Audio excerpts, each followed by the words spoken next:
KKB Papua bikin negara tetangga Indonesia cemas. Takut wilayahnya diserbu TNI dan Polri. Melansir dari Tribun Kaltim.co, teror yang dilakukan kelompok kriminal bersenjata atau KKB di Papua ternyata juga berimbas ke negara tetangga Indonesia, Papua Nugini.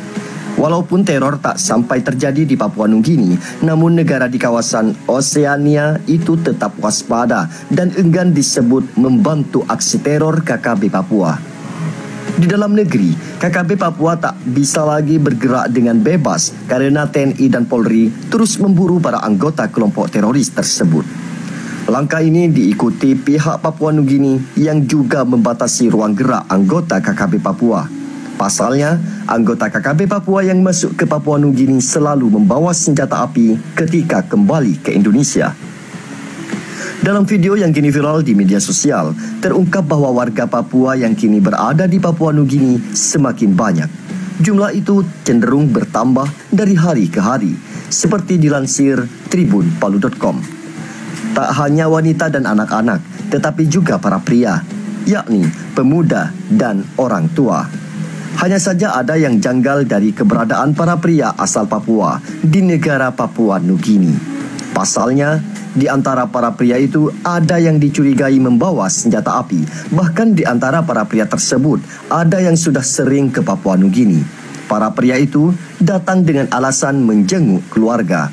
Tapi ketika pulang, mereka justru membawa senjata api. Dari video yang viral itu terungkap bahwa jual beli senjata itu memang tak dilakukan secara terbuka. Tapi kecurigaan mencuat lantaran saat datang ke Papua Nugini, para pria tersebut tidak membawa barang satupun. Namun ketika hendak kembali ke tempat asal, mereka justru membawa sejumlah barang yang diisi dalam koper-koper berukuran besar. Barang bawaan itulah yang dicurigai sebagai senjata api yang digunakan untuk berperang. Atas kondisi itulah, warga sipil di Papua Nugini cemas. Mereka takut jangan sampai ada insiden yang menimbulkan duka di kalangan mereka. Mereka juga khawatir, jangan-jangan gegara keberadaan para pria itu, TNI Polri mengambil tindakan tegas terukur. Bahkan mereka takut, jangan-jangan karena para pria itu, TNI Polri menyerang wilayah pemukiman dekat tapal batas antara Papua Nugini, Indonesia. Makanya, untuk mencegah berbagai hal yang tak diinginkan, warga setempat pun mengadu kepada pemerintah Papua Nugini. Semua ini terungkap dari video yang kini viral di jagat maya. Meski tak disebutkan kapan warga Papua Nugini ini mengungkapkan kecemasannya, tapi dari video itu tampak jelas betapa warga Papua Nugini tak mau hidupnya terusik oleh ulah KKB. Untuk diketahui, baru-baru ini prajurit TNI Polri menemukan jejak penyelundupan senjata api yang diduga dilakukan KKB. Jejak penyelundupan tersebut ditemukan di muara sungai persis di wilayah tapal batas antara Indonesia, Papua Nugini. Bak pucuk dicinta, ulam pun tiba. Seperti itulah hasil pelacakan jejak yang dilakukan TNI Polri. Awalnya prajurit TNI Polri itu berniat mencari jejak penyelundupan di muara sungai itu. Namun yang disaksikan justru iring-iringan para pria yang membawa koper besar berisi senjata api. Ibarat mendapatkan sesuatu yang lebih dari yang diharapkan, itulah yang didapatkan TNI Polri kala itu. Melihat beberapa pria membawa senjata api melalui muara sungai itu, prajurit TNI Polri pun mulai membuntuti. Dalam pembuntutannya, prajurit menemukan sebuah gubuk yang ditempati seorang pria yang merupakan bagian dari para penyelundup tersebut. Setelah memastikan kalau awak KKB telah berkumpul bersama di dalam pondok itu, prajurit TNI Polri pun memberikan tindakan tegas. Para awak KKB itu dihabisi tanpa sisa. Mereka dibungkam saat sedang membuka koper berisi senjata api yang diselundupkan dari Papua Nugini. Akhir-akhir ini, Papua Nugini memang sedang jadi sorotan. Pasalnya, Papua Nugini ditengarai sebagai salah satu pintu masuk penyelundupan senjata api oleh KKB. Atas dasar itulah, aparat TNI Polri melakukan pengetatan. Dan dari pengetatan tersebut, terkuak kalau KKB kerap menyelundupkan senjata dari Papua Nugini. Dari fakta itu, maka sulit rasanya untuk memprediksi sampai kapan KKB melancarkan aksi kejamnya di tanah Papua. Tak bisa pula dipastikan sampai kapan KKB melakukan perlawanan ke TNI Polri dan menembak mati warga sipil lainnya. Sementara akhir-akhir ini, para petinggi KKB terus menebar ancaman kepada pemerintah dan warga sipil non-Papua di daerah itu. Para pimpinan KKB itu menyebutkan bahwa perang di Papua tak akan berhenti sampai kapanpun.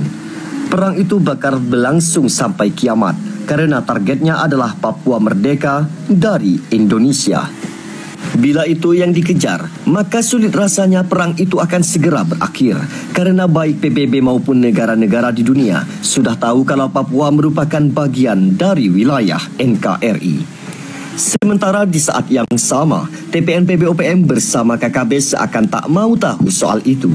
Makanya mereka terus melancarkan kampanyenya untuk mewujudkan Papua merdeka lepas dari Indonesia yang disebutnya sebagai penjajah. Terima kasih sudah menyaksikan videonya. Jika ada salah, kami mohon maaf. Jangan lupa like, komen, dan subscribe.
KKB diambang kehancuran.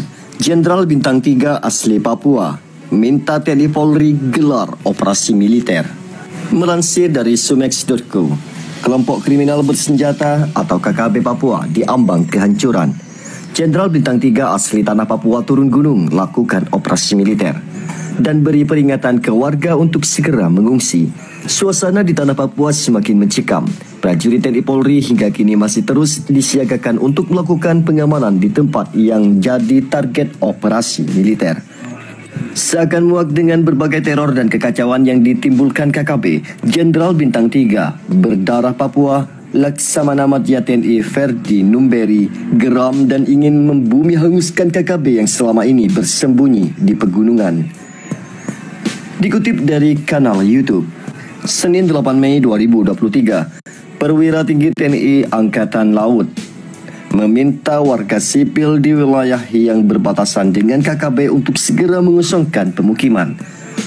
Laksanakan operasi militer, kosongkan warga sipil di wilayah KKB, tulis cover video. Tak hanya itu, video yang berdurasi kurang dari 5 menit itu menyatakan bahwa Ferdi Numberi telah mengusulkan kepada pemerintah agar menyegerakan operasi militer di tempat persembunyian KKB Papua. Dijelaskan, Ferdi Numberi yang juga pernah menjabat sebagai Gubernur Papua pada 2000 lalu akan ikut turun langsung melakukan operasi militer di markas KKB Papua yang berada di pegunungan. Sudah diusulkan kepada pemerintah untuk mengosongkan pemukiman warga sipil dan segera dilakukan operasi militer, sebut narator menjelaskan dalam video.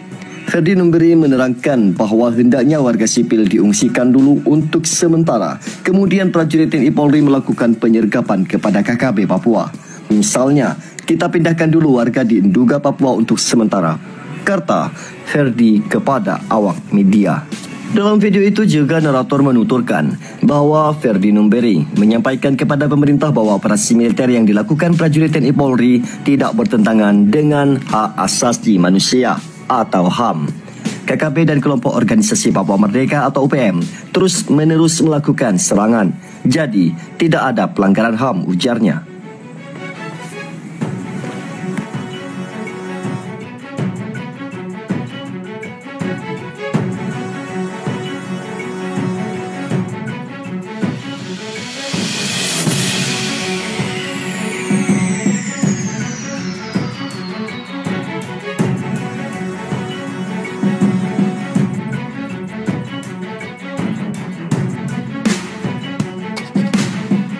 Melansir dari tribunpapua.com, Jayapura, ada banyak sosok pejabat di Papua yang diduga terlibat mendanai kelompok kriminal bersenjata atau KKB pada sejumlah daerah, termasuk di Kabupaten Nduga. Hal ini diungkapkan Kapolda Papua Irjen Matius Fakiri di Jayapura pada Jumat 5 Mei 2023. Terbaru, tim gabungan menangkap Kepala Distrik Kenyam, Kabupaten Nduga, Papua Pegunungan berinisial MM 37 tahun. MM diduga terlibat mendanai kegiatan KKB pimpinan Egyanus Kogoya. Ada kepala distrik, kepala kampung, ada juga di pemerintah kabupaten. Kepala distrik Kenyam bukan satu-satunya, banyak yang terlibat dan kita kembangkan terus. Kita akan masuk ke mereka-mereka ini supaya mereka berhenti menyokong kegiatan KKB, ungkapnya. Dukungan dana ini diyakini akan terus membuat kegiatan KKB sulit dihentikan. Untuk itu, dia ingin memberhentikan aliran dana yang diberikan pejabat Papua kepada KKB. Ada yang membantu uang, baik secara langsung dia pahami. Ada juga yang mungkin dia tidak tahu kalau uang itu mengalir ke kelompok-kelompok ini, kata dia. Dana senilai 30 juta rupiah, salah satu pejabat yang ditangkap pada akhir April 2023 lalu, ialah Kepala Distrik Kenyam. Dia diduga mengucurkan dana sebesar 30 juta rupiah ke KKB. Kepala Operasi Damai Kartens 2023, Kombes Faisal Ramadhani mengungkapkan, MM ditangkap kerana diduga memiliki kaitan dengan YL yang merupakan anggota KKB. Jadi MM ini memberikan uang senilai 30 juta rupiah kepada YL untuk membeli amunisi dan itu dilakukan secara sadar, ujarnya saat dihubungi melalui sambungan telpon Sabtu 6 Mei 2023. Hal ini awalnya diketahui berdasarkan keterangan YL yang sudah ditahan terlebih dahulu di Mimika. Bukan kali pertama Kapolres Nduga AKBP Rio Alexander Penalewan juga membenarkan kabar tersebut. Dari YL, polisi mendapati sebuah buku yang berisi daftar pemberi dana dan juga pengguna uang yang ia kumpulkan. Dari keterangan YL setelah dikonfirmasi dengan MM, keterangan sama, kata dia. MM diketahui bukan kali pertama memberi bantuan. Namun polisi masih mendalami sejak kapan keterlibatan MM dengan KKB serta dari mana sumber dana yang digunakan MM. Kita belum tahu pasti, tetapi ada dugaan MM bukan baru kali ini memberikan dana untuk KKB, pungkasnya.